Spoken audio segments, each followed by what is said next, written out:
A vigil is underway this hour at the University of Windsor for 3 Muslim students from North Carolina shot dead earlier this week.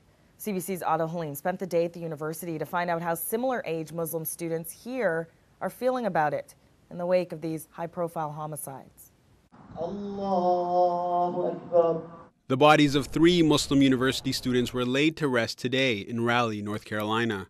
Their deaths are fueling outrage among people who blame anti-Muslim rhetoric for the murders. Here at the University of Windsor, the triple murder is top of mind for many on campus. It's scary. It's scary, like you're trying to avoid it, and here it is, and how do you deal with that? News of the triple fatal shooting shocked Shaymaa Zantout. There was a lot that I could relate to, mostly because they were young, they were students, they were Muslims, so there were a lot of parallels that you could draw, and it was just really scary for me.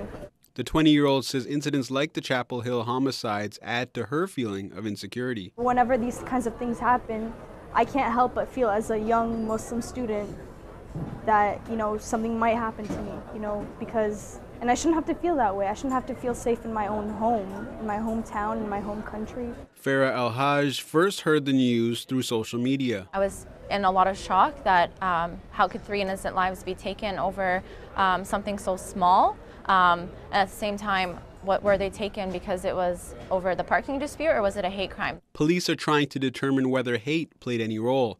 Meanwhile, similar to the hashtag Black Lives Matter, the hashtag Muslim Lives Matter began trending on Twitter yesterday. I think the hashtag is useful to let people know of the event happening, but I think it's extremely upsetting and very frustrating that the hashtag has to exist.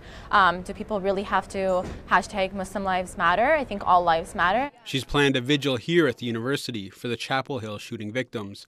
The Student Alliance is also working on creating an anti-oppression workshop in March. Anything to do with racism or stereotypes or any sort of phobias that people have from certain people on our campus, it's important that people come out and educate themselves. And as being a part of the student union, one of the biggest things is we advocate for students, and that's something that we are very passionate about, and we want to make sure that students feel safe on campus. Also in March, the Muslim Students Association will host its annual Islam Awareness Week.